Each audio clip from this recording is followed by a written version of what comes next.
Boa noite a todos. É um prazer reencontrá-los, manter mais este contato com vocês e tentar estabelecer exatamente aquele compromisso de levar a vocês, ainda que noções básicas acerca do direito internacional privado. Muito bem, pessoal. Boa noite, prof. Boa noite, tudo bom? Júlio, tudo bem? Estou vendo aqui. Tudo bem com o senhor? Tudo ótimo. Carolina, Rayane, Júlio, Maria Eduarda, Matheus, Nicole, Pamela, Sasha. Ok, sayonara. Prazer tê-los aqui comigo. Vamos lá, pessoal. Na nossa última aula, nós analisamos a questão básica das noções gerais sobre o direito internacional privado. Nós vamos voltar ao assunto depois da análise de um ponto que deve ser necessariamente antecedente ao estudo do próprio direito internacional privado, ou seja, o direito que indica a lei aplicável nos conflitos interespaciais privados. Nós vimos exatamente o que é o sistema e o sentido da interdisciplinariedade da disciplina, e ela vai, evidentemente, focar agora um outro ponto nuclear do assunto, porque ele antecede, então, a análise do próprio direito internacional privado, portanto, ele antecipa-se à definição da lei aplicável. E, para isso, eu faria uma pergunta a vocês. Quem é que indica o direito aplicável?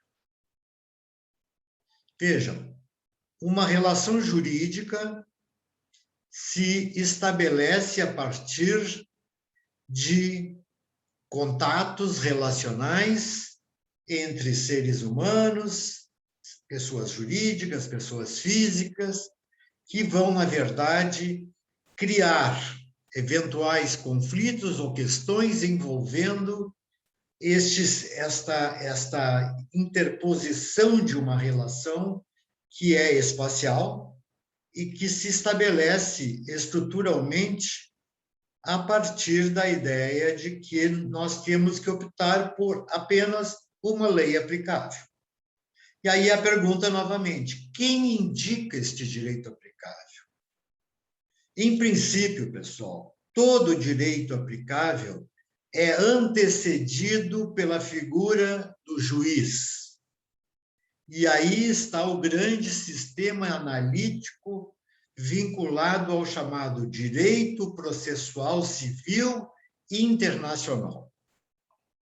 Portanto, igualmente como ocorre no direito internacional privado, o direito processual civil internacional também é disciplina de direito interno e especialmente regulamentada pelo nosso famoso Código de Processo Civil. Muito bem, pessoal.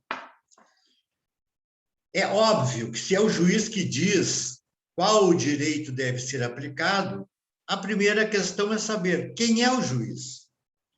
É um juiz brasileiro ou é um juiz estrangeiro? Esta definição se estabelece a partir de regras pré-estabelecidas dentro do próprio sistema do processo civil brasileiro. Nós vamos encontrar aqui, já iniciando a análise, dois aspectos básicos da opção pelo juiz, definindo-o como de jurisdição concorrente ou de jurisdição obrigatória ou exclusiva, como quiserem. Vejam bem, jurisdição concorrente e jurisdição exclusiva.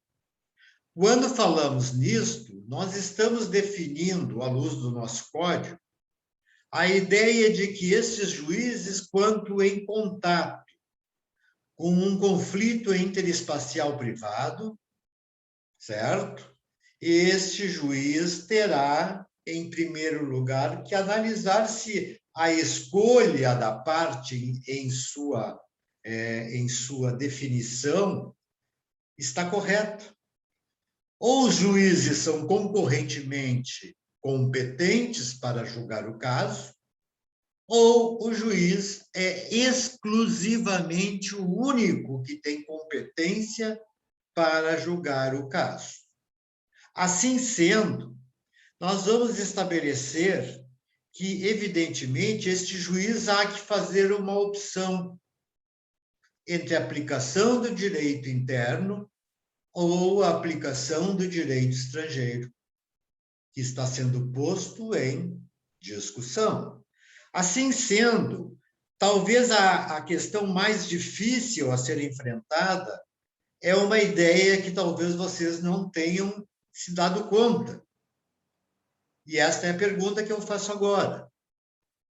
Um juiz que opta desculpem, um juiz que foi escolhido para ser competente para aquela determinada situação, este juiz, ele irá estabelecer, por exemplo, a regra que eu deva preferir o direito estrangeiro.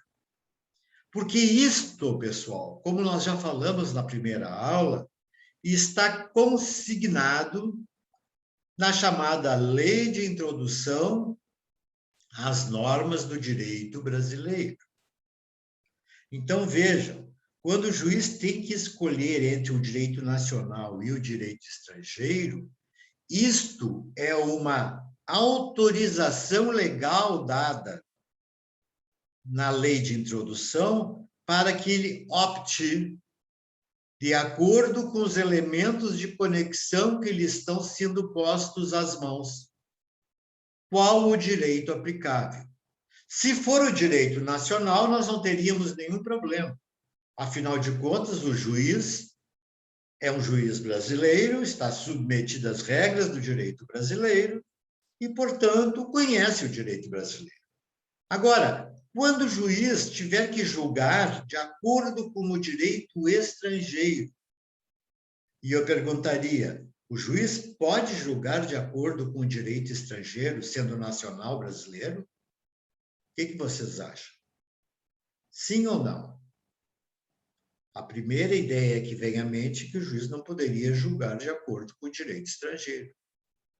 Mas aí eu já faço uma importante fixação analítica.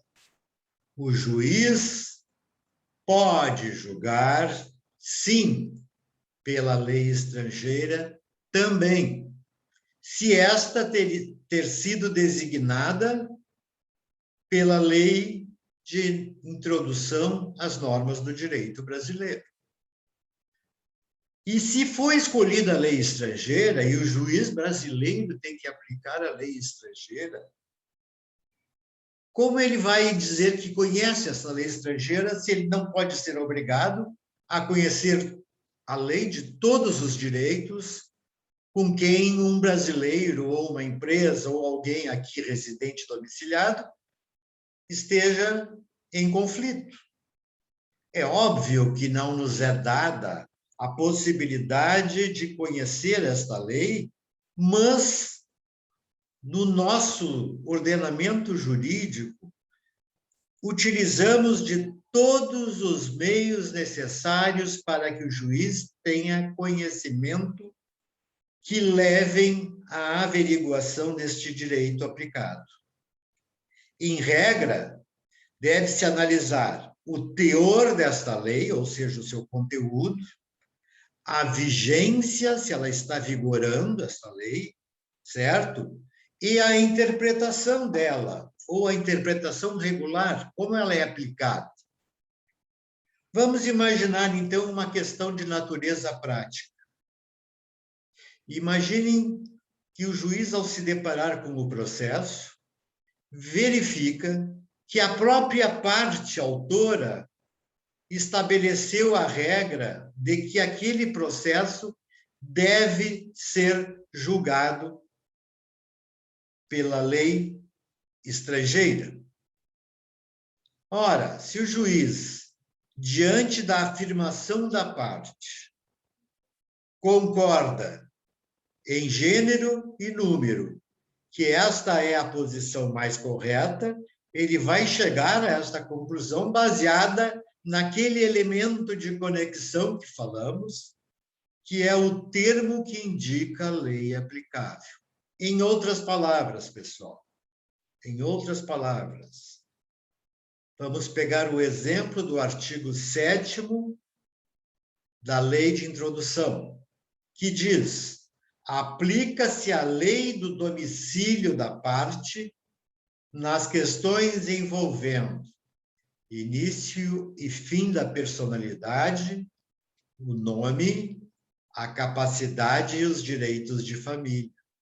Vejam, este contexto de direitos aqui enumerado é um contexto que vai ser estruturado a partir de um elemento anterior que o definiu.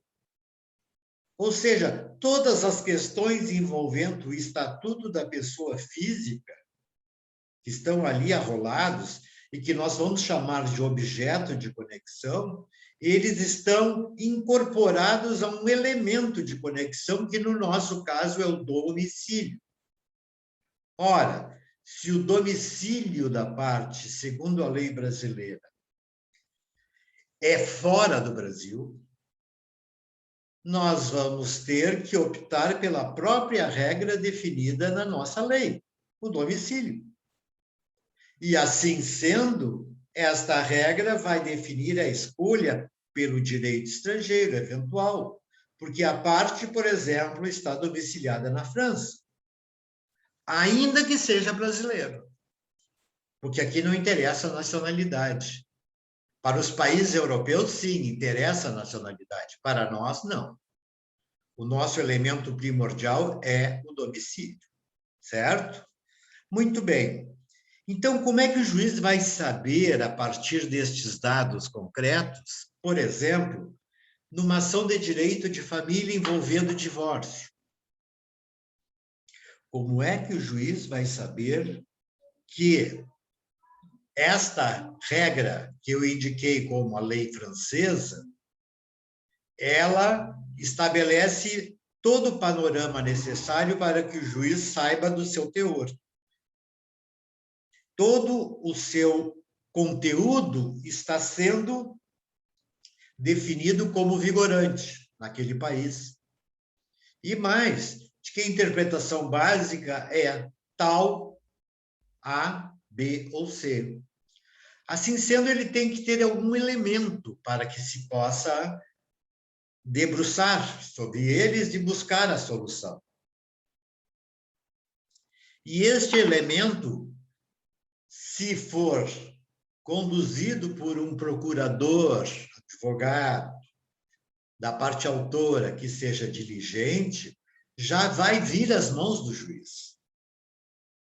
Porque na hora que ele ingressa com uma inicial, ele vai dizer, dentre outras coisas, que a jurisdição desta causa socorre-se da lei francesa. Portanto, a lei de divórcio francês é que deverá ser aplicada. Mais do que isso, a parte pode juntar, e até deve, se possível, juntar uma cópia da lei de divórcio da França. E esta cópia é que vai definir o teor da lei. Ah, mas é em francês e o juiz não sabe francês. Isso é muito comum. Como pode ser também a definição de uma lei uma lei islâmica, de qualquer dos países islâmicos, e o juiz não sabe, ou como pode ser uma lei russa, ou uma lei que se regulamenta pelo mandarim chinês. Ora, pessoal, o que nós temos aqui? Nós temos que o juiz, então, para complementar este conhecimento, deverá saber previamente que os documentos que estão sendo anexados estão devidamente traduzidos por um tradutor juramentado. Ou seja, toda a lei francesa, no caso, foi traduzida para o português. E a língua portuguesa, no vernáculo, vai compor a tradução do que ali estava em francês. Adiante disto, o juiz já pode ler com tranquilidade a lei do divórcio francesa e chegar à conclusão de como é que se aplica esta lei.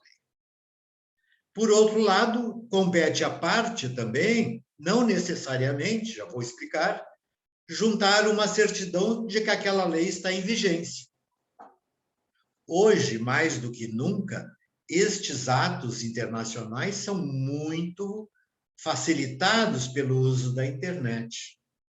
Se botar lá, lei do divórcio, na França, você imediatamente vai acessar esta lei do divórcio na França, certo? Isto significa que você já tem o texto, uma certidão de vigência, vai sair a certidão de que a lei está vigorando. E estes dois documentos serão levados a um tradutor juramentado, que, na verdade, é aquela pessoa que detém fé pública para estabelecer a lei aplicável e tem fé pública para dizer que aquela tradução corresponde à verdade. E isto vai fazer com que o juiz, então, interprete a norma do modo que deveria entender a própria lei nacional. Ora, pessoal, isto partindo de um advogado altamente diligente que levou o juiz uma cooperação específica, um auxílio na formulação e definição do direito estrangeiro alegado. Agora, em regra, quem faz a definição da lei aplicável é o próprio juiz. Isto não é ônus das partes. Por tradição processualística, é o juiz que vai definir a lei aplicável. E aí, ao próprio juiz vai competir o quê? Levantar dados suficientes para verificar o teor, a vigência e a interpretação desta lei. Vejam bem, então, e afastem o primeiro elemento que talvez vocês tenham estranhado, que é a possibilidade de um juiz nacional julgar de acordo com uma lei estrangeira. E vice-versa. Isso também ocorre lá na França, em que um juiz francês está obrigado a julgar de acordo com o direito brasileiro. Tudo vai depender do caso concreto. E o caso concreto na nossa legislação fala que a lei aplicável é do domicílio da parte. Na França vai dizer, a lei aplicável é a nacionalidade da parte. Estes elementos de conexão vão modificando-se à medida em que eles próprios vão definir uma outra circunstância envolvendo uma outra questão de natureza privada. Por exemplo, o elemento de conexão que vai envolver a questão relativa a um conflito envolvendo bens imóveis, certo? É definido pelo local da situação da coisa, do bem.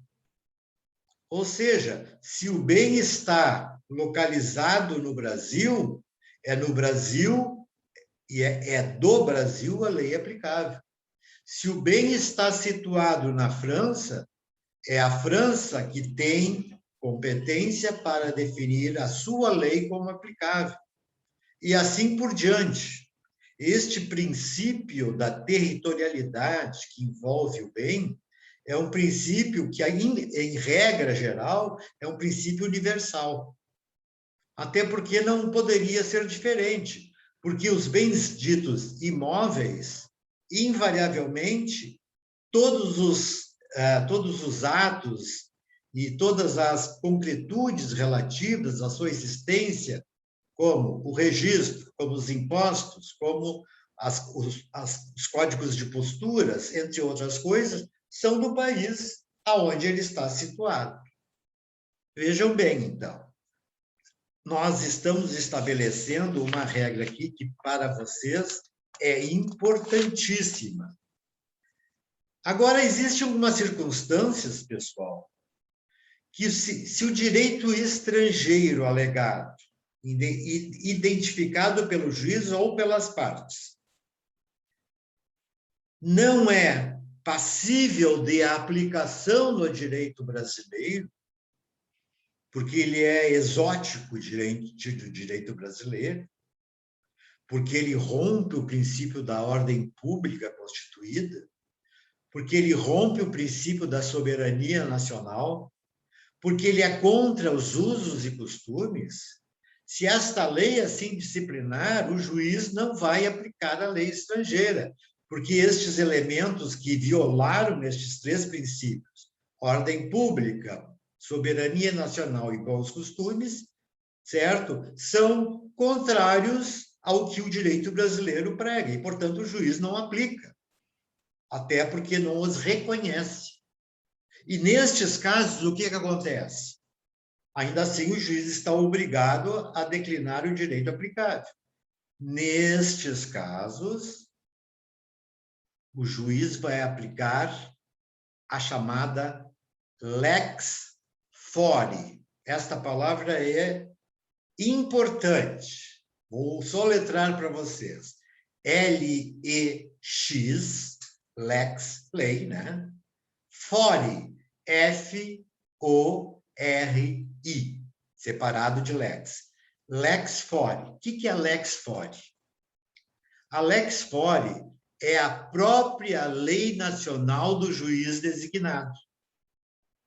Eu não aplico a estrangeira porque ela é exótica e porque ela não se reconhece no Brasil como aplicável, mas então, em substituição, eu vou aplicar, no caso concreto, a norma brasileira sobre o assunto e não mais aquela norma estrangeira. Vejam bem, guardem o termo que vai ser ouvido durante todo o semestre. Lex fori é a norma jurídica definida, certo? Para estabelecer a aplicação do direito interno, ainda que o direito externo seja indicado, mas não aplicável. Ok? Muito bem. Assim sendo, pessoal, eu gostaria de ressaltar que estas pequenas ideias iniciais vão se bater com um dos assuntos mais polêmicos dentro do cenário processual do direito brasileiro. Qual é os limites da jurisdição do juiz brasileiro? Repito, quais os limites em que o juiz pode julgar no Brasil? E eu já falei no início, nós vamos submeter isto a regras estruturadas dentro do Código de Processo Civil. E estas regras é que nós vamos analisar adiante. Estas regras iniciam-se no artigo 21 do Código de Processo Civil, onde diz lá no capítulo geral a jurisdição internacional do juiz brasileiro. Artigo 21.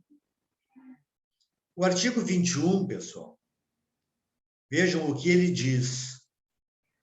Olha só. Compete à autoridade judiciária brasileira processar e julgar as ações em que, vamos resumir isso, compete ao juiz brasileiro julgar as seguintes ações.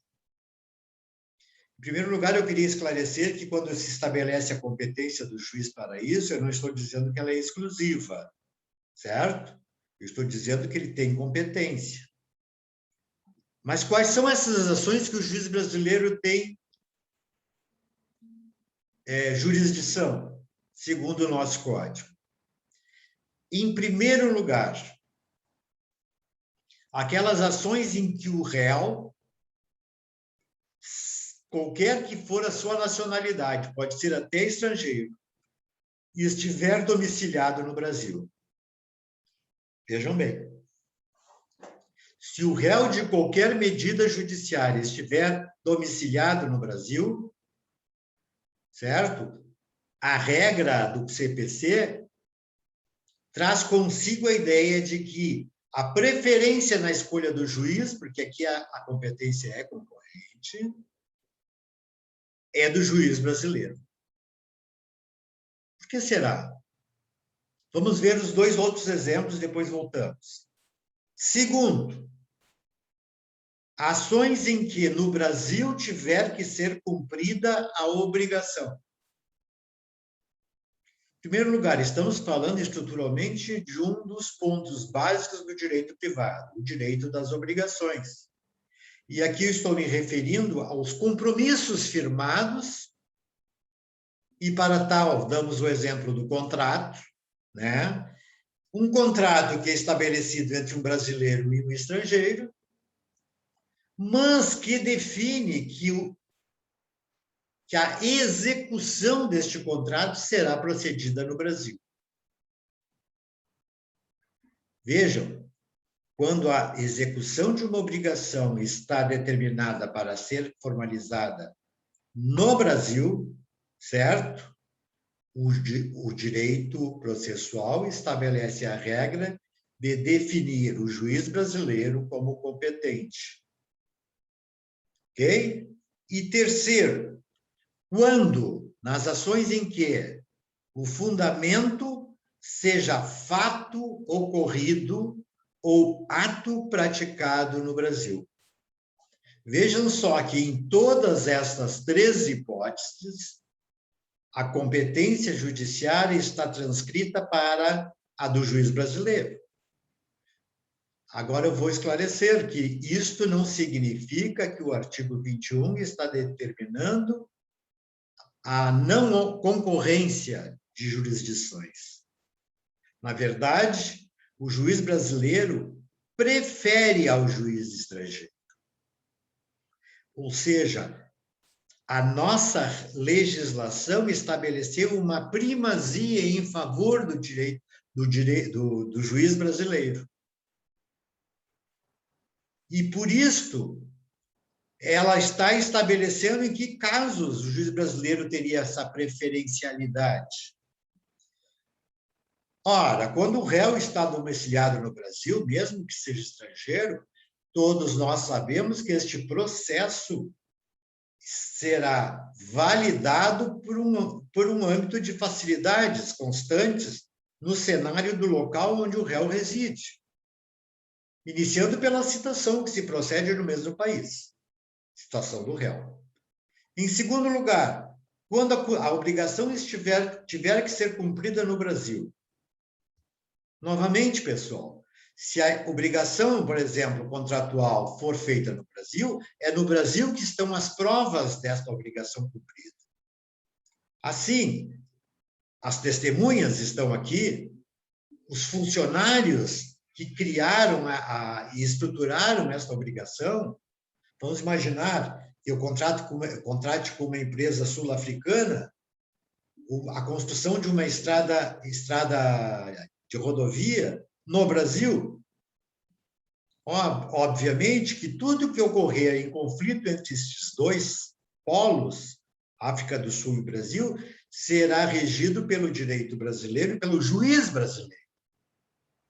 Porque é ele que tem contato direto com o fato jurídico determinante.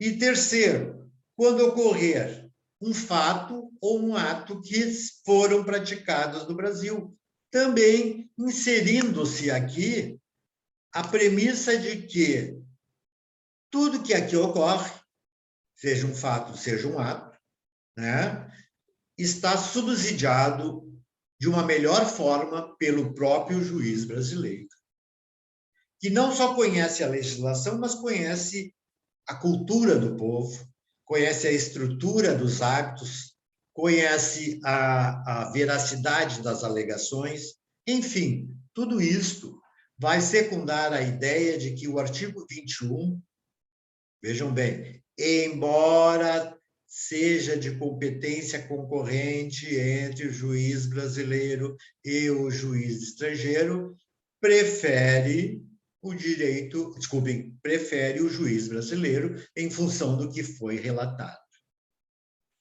Ora, pessoal, este artigo 21 ainda diz o seguinte: para os fins do número 1, inciso número 1, considera-se domiciliado no Brasil a pessoa jurídica estrangeira que aqui tiver agência, filial ou sucursal. O que dizia o artigo 1? O réu, qualquer que for a sua nacionalidade, está domiciliado no Brasil. Então, eu estou fazendo uma suposição de que aqui, na primeira hipótese, o réu é pessoa física. Mas há um adendo no parágrafo único que diz: as pessoas jurídicas estrangeiras que tenham agência filial ou sucursal no Brasil estão domiciliadas no Brasil. Por isso que a lei especifica de um modo muito claro a ideia da competência judiciária brasileira. Alguma dúvida? Pergunta? É bastante necessária a exclusão de dúvidas, certo? É claro que vocês, dentro dos exercícios que vão ser elaborados a posteriori, vão ter que buscar a essência do caso concreto para aplicação dentro dos dispositivos processuais. Em primeiro lugar, para a opção de escolha pelo juiz. E eu pergunto mais: e se o juiz que foi designada a instrução do processo é estrangeiro? Pode, porque aqui a competência é concorrente. Mas vejam que ele terá sérios problemas para dar andamento a este processo. Ele está distante da figura do réu, ele está distante das provas da obrigação cumprida, ele está longe do fato ou do ato que ocorreram no Brasil. Por isso que nós estabelecemos apenas um grau de privilégio ao juiz brasileiro, que não é obrigatório. Se houver a interposição de ação no estrangeiro, ela tem idêntica validade, embora maior dificuldade de cumprimento. Eu tenho um pequeno comentário acerca desse dispositivo. Isso aí está tudo depois, eu vou trazer a vocês, dentro do slide que eu vou lhes mandar, certo? Já até amanhã já está lá no Moodle. Este artigo 21 indica, então, quais os casos em que o Poder Judiciário brasileiro tem jurisdição para o processo.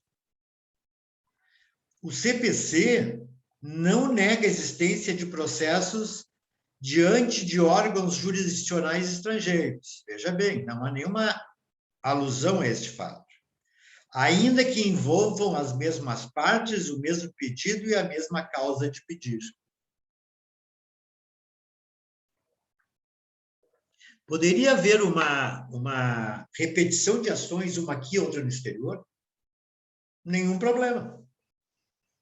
Uma parte pode ainda estar com ação aqui, a outra parte entrar lá, e nós vamos verificar que o pedido e o motivo de pedir acabam sendo a mesma questão.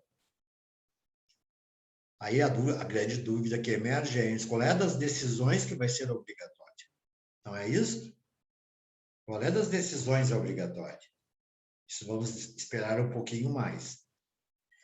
Vejam bem, quando existe a concomitância de duas ações paralelas, com as mesmas partes, o mesmo pedido e a mesma causa de pedir, nós chamamos em processo civil de...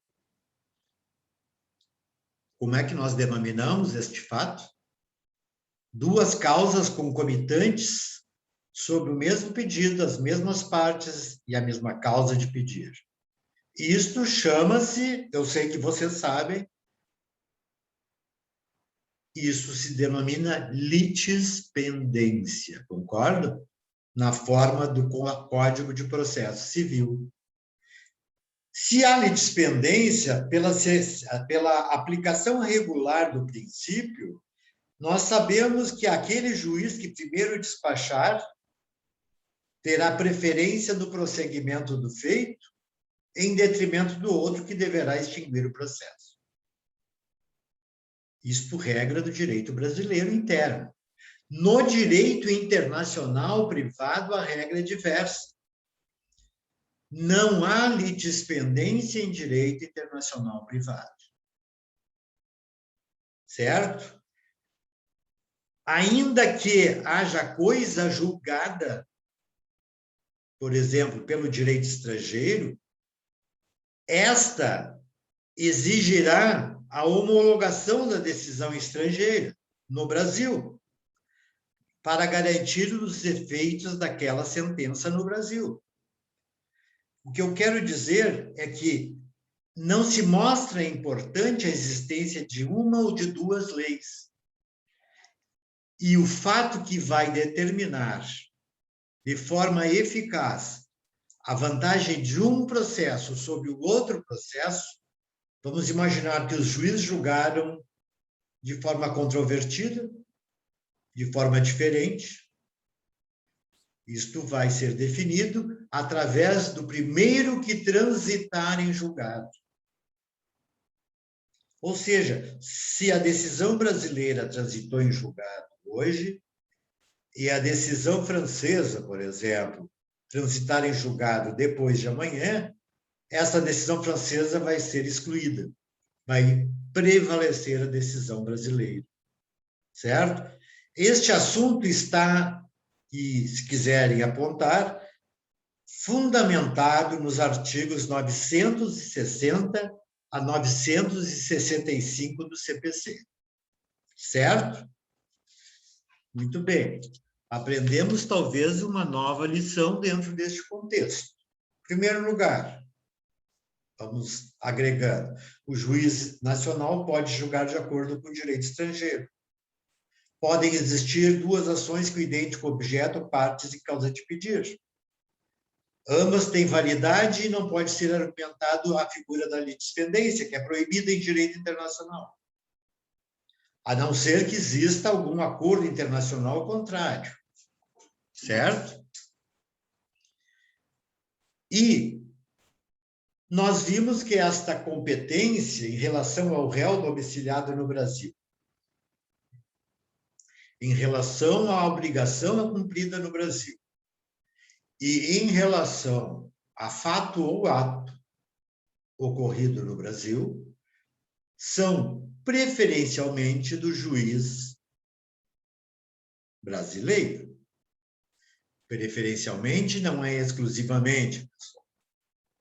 O juiz estrangeiro também pode julgar. Bom, pela concepção do novo CPC de 2015, este dispositivo do artigo 21 foi ampliado através do artigo 22 do atual CPC. Este artigo 22, na verdade, ele vai estabelecer uma extensão daqueles mesmos objetivos, que o juiz brasileiro tem preferência, mas não exclusividade. Então, este artigo 22 estabeleceu, então, em complemento, compete ainda à autoridade judiciária brasileira, compete ainda ao juiz brasileiro, processar e julgar as ações, 2 pontos. Primeiro, de alimentos. E ele terá essa preferência quando o credor dos alimentos tiver domicílio ou residência no Brasil. Certo? O credor dos alimentos tiver domicílio e residência no Brasil. Segundo, quando o réu mantiver vínculos no Brasil, tais como posse ou propriedade de bens, recebimento de rendas, obtenção de benefícios econômicos. Pessoal, aqui está, evidentemente, a razão pela qual o juiz brasileiro prefere. Porque se o réu contra quem foi promovida a ação de alimentos tem patrimônio financeiro, imobiliário, etc., no Brasil, evidentemente que na hora da execução nós teremos uma grande facilidade de executar esses alimentos. Por isso, prefere o juiz brasileiro.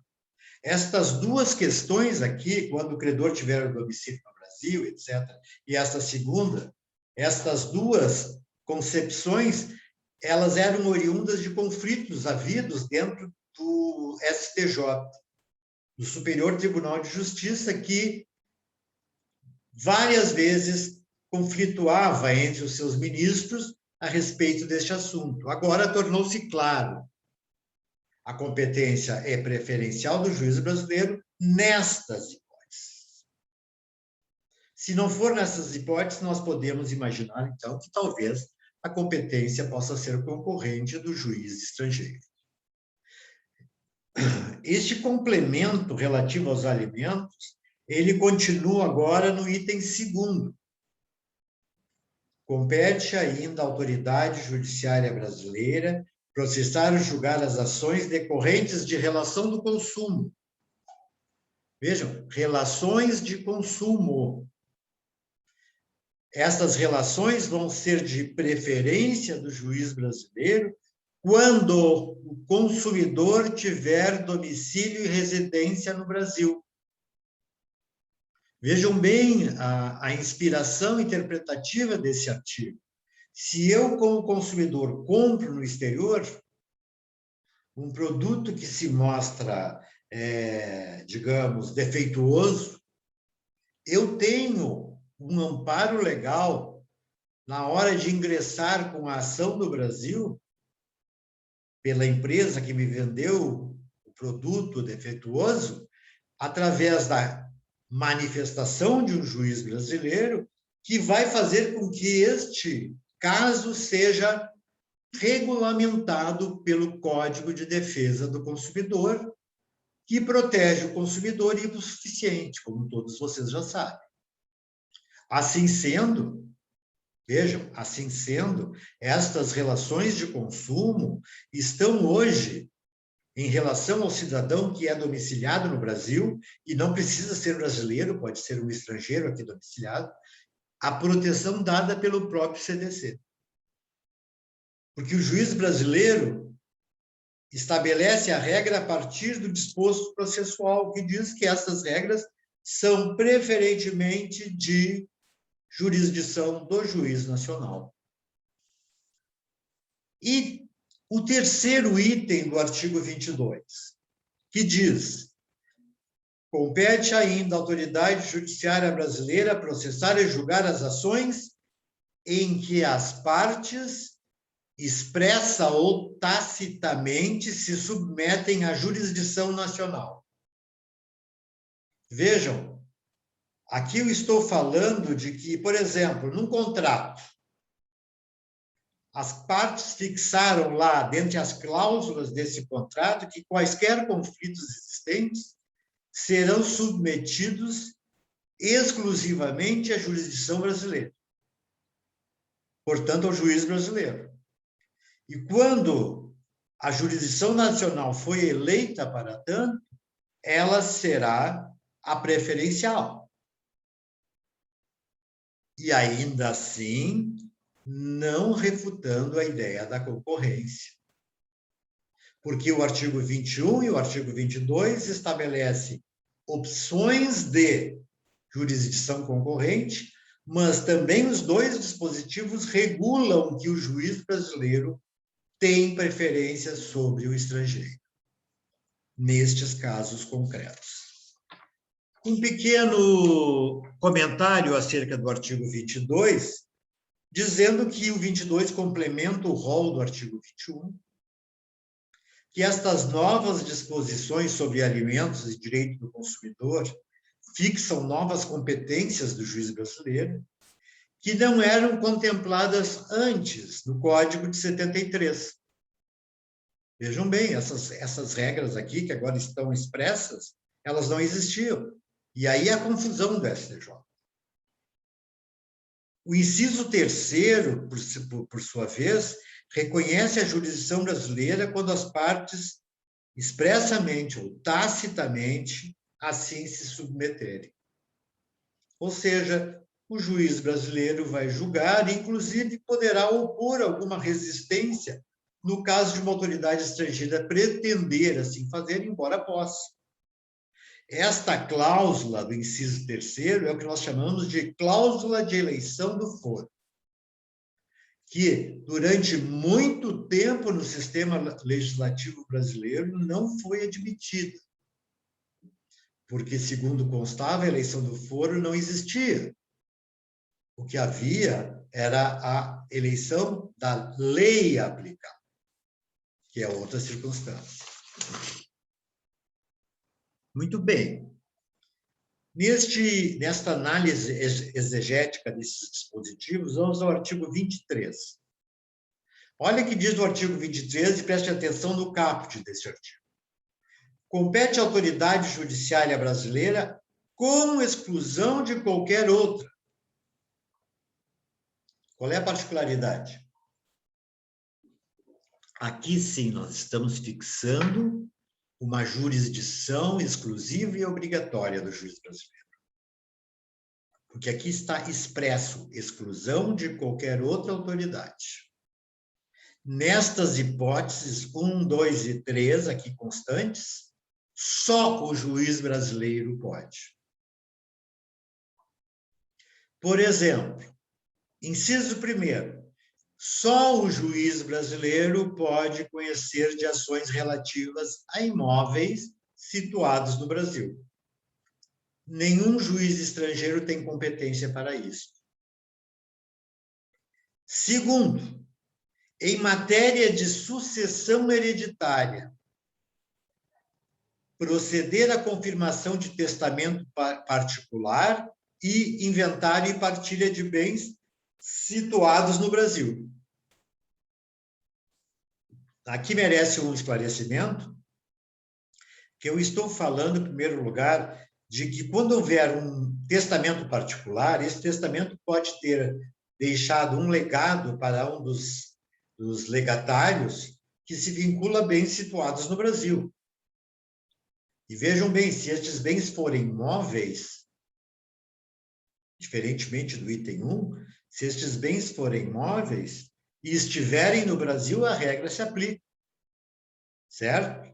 Assim como a partilha de bens e o inventário de bens, certo? De bens que estão situados no Brasil só podem obedecer à regra de competência do juiz brasileiro. Vejam bem, e conclui, ainda que o autor da herança seja de nacionalidade estrangeira ou tenha domicílio fora do território nacional. Ou seja, se os bens estão no Brasil, na hipótese de inventário, partilha e cumprimento de testamento particular de bens situados no Brasil, só o juiz brasileiro pode. Terceiro item.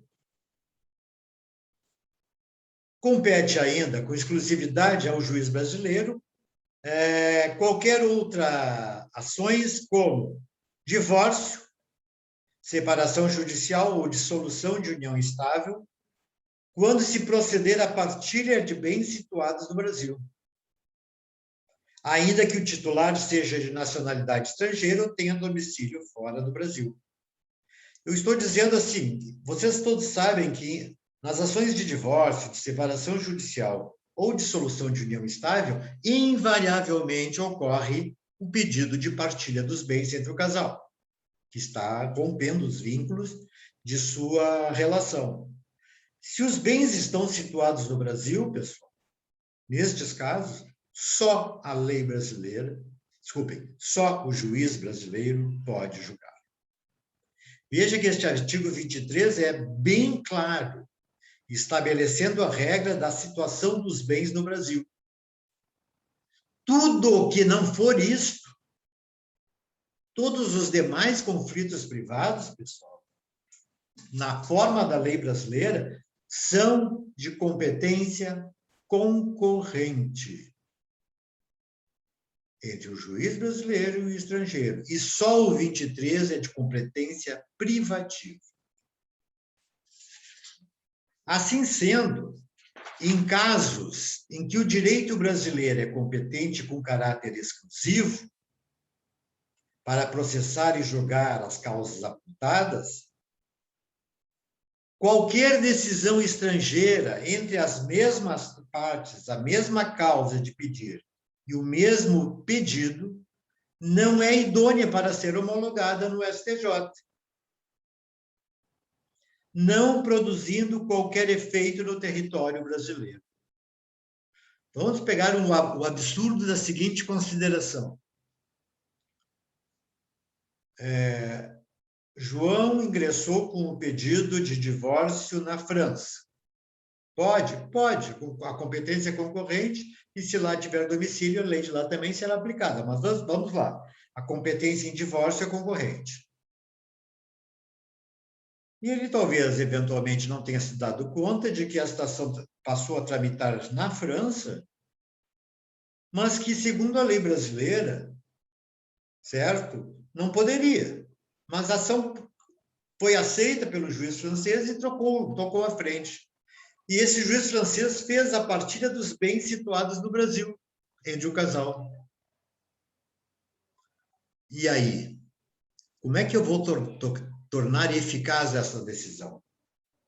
Como é que eu vou cumprir essa obrigação no Brasil? Veja, no momento que eu recebi os bens que estão no Brasil, eu vou ter que vir ao Brasil fazer o registro no meu nome, vou ter que pagar os impostos em meu nome, vão ter que, enfim, todas as questões envolvendo aqueles bens estão submetidas à jurisdição brasileira. Assim sendo, eu preciso que esta decisão francesa seja homologada. E esta homologação da decisão estrangeira, que é capítulo do nosso Código de Processo Civil, se mostra inidônea. Por quê, pessoal?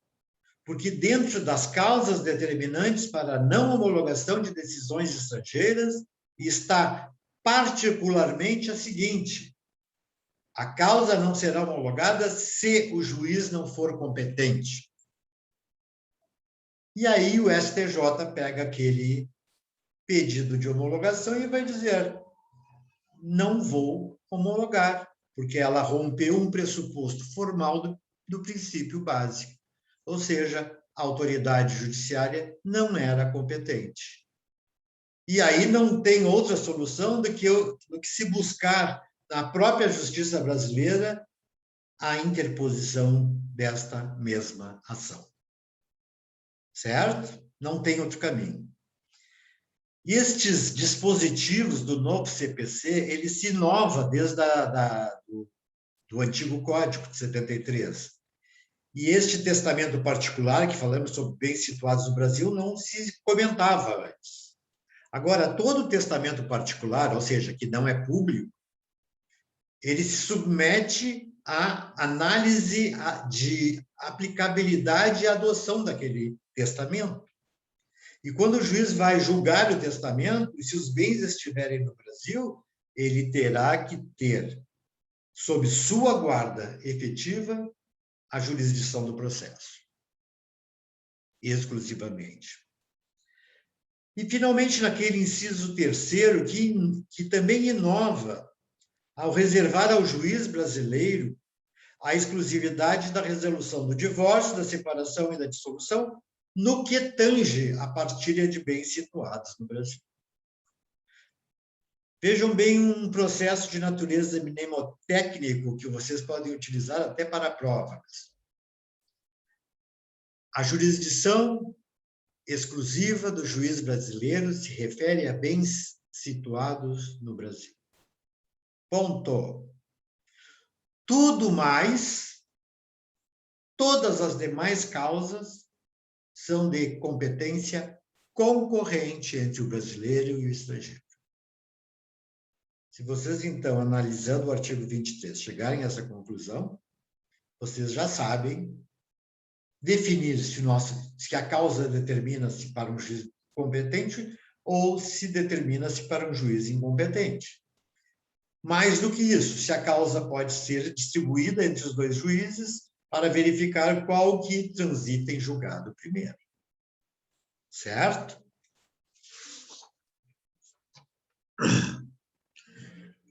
Muito bem. Toda ação proposta num tribunal estrangeiro, eu posso dizer também num foro estrangeiro, e aqui está a grande ideia que eu já trouxe a vocês. Todas são propostas em tribunais estrangeiros, não induz litispendência. Nem obsta que a autoridade brasileira, judiciária, conheça desta ação e de todas as que são conexas, ressalvadas as disposições em contrário que se houver em tratados internacionais e acordos bilaterais em vigor no Brasil. Em resumo, pessoal, não poderá ser arguida a litispendência e os processos podem prosseguir livremente, certo? A não ser que um tratado internacional feito pelo Brasil ou um acordo bilateral feito com o Brasil estabeleça de que a litispendência tenha validade. Eu já posso antecipar a vocês que não tem esse acordo, não existe essa possibilidade, embora possa vir a existir. O parágrafo único diz o seguinte, parágrafo único do artigo 24, que nós estamos dando prosseguimento. A pendência de uma causa na jurisdição brasileira não impede a homologação de sentença judicial estrangeira, lá no STF, quando exigida esta para produzir efeitos no Brasil. E aqui uma informação também importantíssima. Eu falei que a concorrência entre duas ações vai fazer prevalecer a que primeiro transitar em julgado. Como é que transita em julgado uma ação no Brasil? Pelo seu término, né? Pela impossibilidade de ingresso de qualquer recurso. Transitou em julgado definitivo. Como é que transita em julgado uma decisão estrangeira que tem que ter eficácia no Brasil?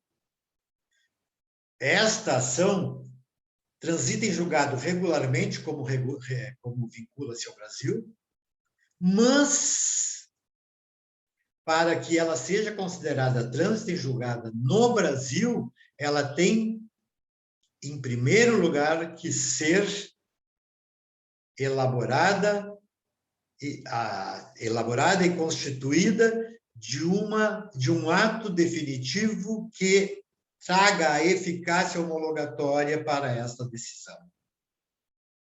Então, vejam, se a sentença brasileira transitou em julgado hoje, a sentença estrangeira que veio a ser homologada no Brasil estava aqui desde março, e só agora foi homologada, 2 dias antes da brasileira vai prevalecer a decisão estrangeira.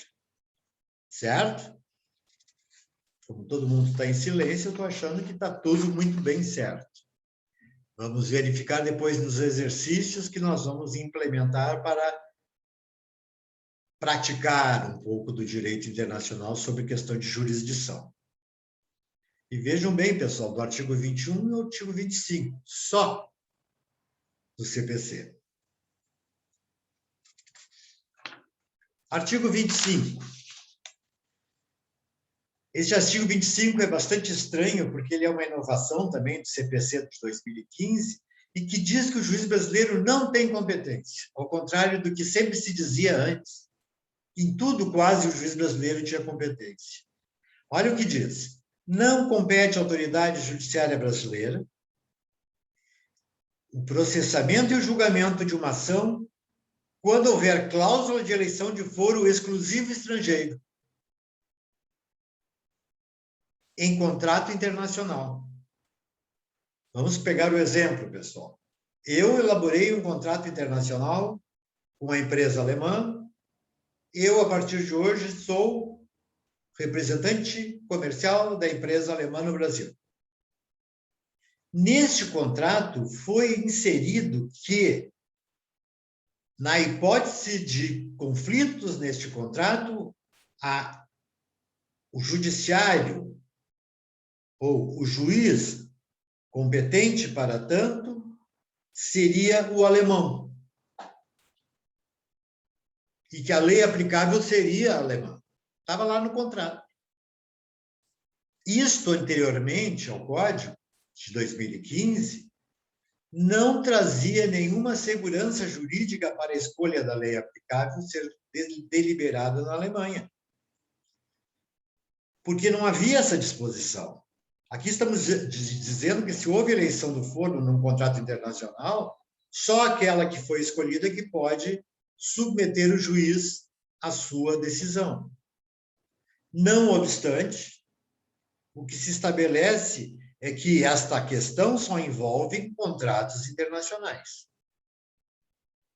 Mais do que isso, termina o dispositivo, arguida pelo réu em contestação. Pessoal, se no contrato eu sou o réu, porque a empresa alemã me processou, porque eu quis entrar com ação no Brasil, e o juiz brasileiro diz que não pode, porque a eleição do foro é alemão, certo?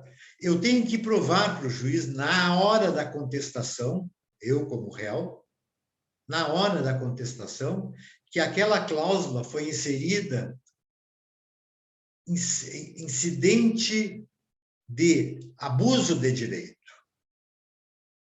Tratava-se de um contrato de adesão, tratava-se de uma cláusula leonina, aquela cláusula me prejudicaria estruturalmente diante do contrato, a despeito do que diria o direito brasileiro.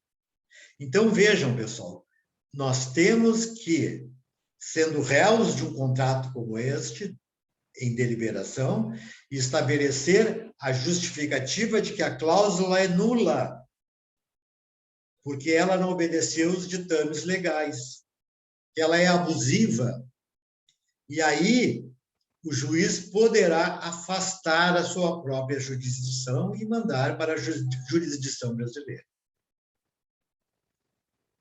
Este dispositivo, não obstante, ele não se aplica às hipóteses de competência internacional exclusiva neste capítulo. Concorda? Só quando houver competência concorrente. Porque na competência exclusiva, meus amigos, nessa competência dita exclusiva, o que eu tenho sintetizado dentro deste princípio? Eu tenho que apenas a ação pode ser encaminhada pelo meu juiz e não pelo juiz estrangeiro. Então, só se aplica a cláusula de eleição de foros em contratos em que houver o quê? Houver singularidade de aplicação de uma regra sucessiva de concorrência entre as partes. Comentário.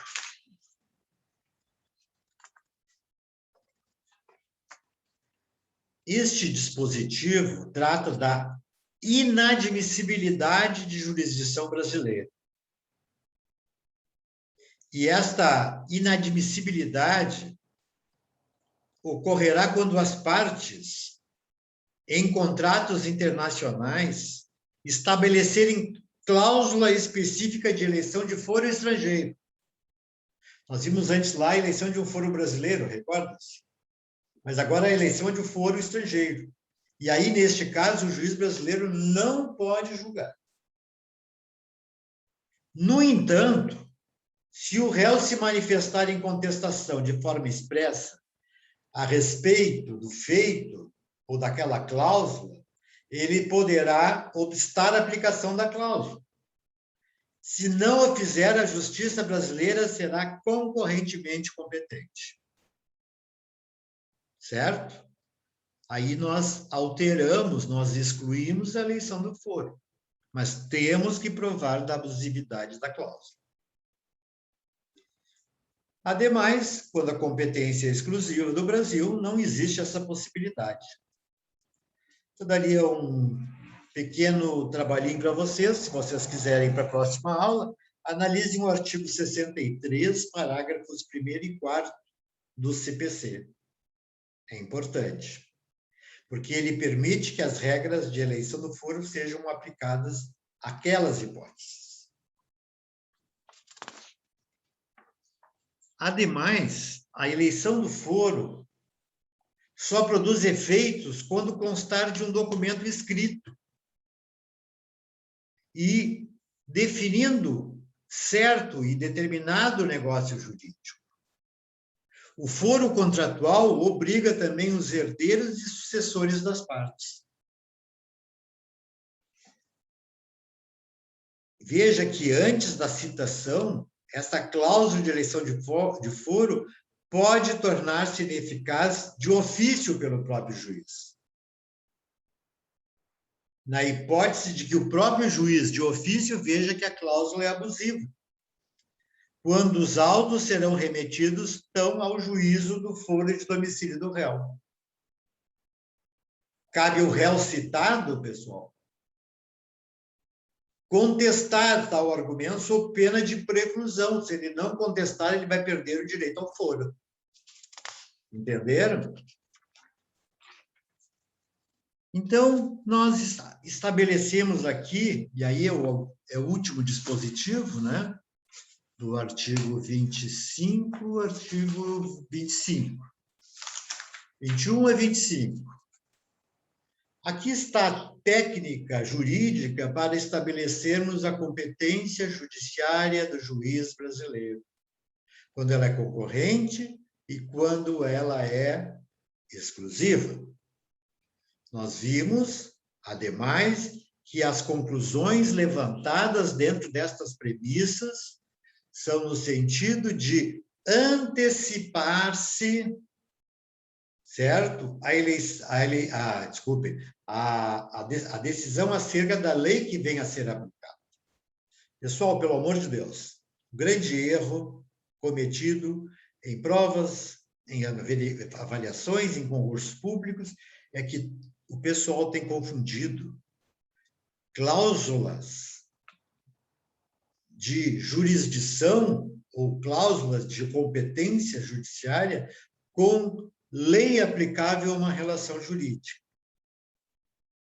Depois de escolhido o juiz, é que vai ser definida a lei aplicável. Por que eu estou falando isso a vocês, pessoal? Porque eu estou sintetizando uma regra importante, que tem sido objeto de muitos erros. A lei aplicável é ponto que não condiz com o direito processual ainda. Ele só vai ser aplicado quando o juiz já for aquele que foi designado. Então, vejam bem, a partir do elenco aqui trazido, nós vamos começar agora a analisar questões que envolvam a jurisdição do juiz nacional ou a jurisdição do juiz estrangeiro, certo? E com isto, nós vamos depois complementar o estudo com a eleição da lei aplicável. Agora, as questões básicas de avaliação são questões que envolvem jurisdição e lei aplicável. Perguntando quem é o juiz competente, perguntando qual é a lei que o juiz aplicou, se está correto. Para tanto, pessoal, eu vou estabelecer com vocês um princípio não conclusivo de avaliação, propriamente dito, mas vou apresentar a vocês uma relação de questões que vocês já vão começar a operacionalizar a partir de hoje. Se vocês tiverem oportunidade, vocês já tragam para a próxima aula, certo? Mas eu vou pedir um favor. Realmente leiam e tentem resolver. Porque a coisa tende a se tornar um pouco mais difícil. Mas não impossível. Não é nada disso. Ela é também subsidiada por uma regra jurídica de 5 artigos, como é o Código de Processo. O ponto subsequente desta matéria vai tratar da cooperação jurídica internacional. Esta cooperação jurídica são todos os atos de colaboração judicial entre juízes de ordenamentos jurídicos diversos. Juízes de ordenamentos jurídicos, pessoal, que precisam do apoio de um colega de outro país para poder fazer com que o processo realmente tenha o seu andamento regular. Por exemplo, eu sou o juiz alemão e preciso de uma citação no Brasil.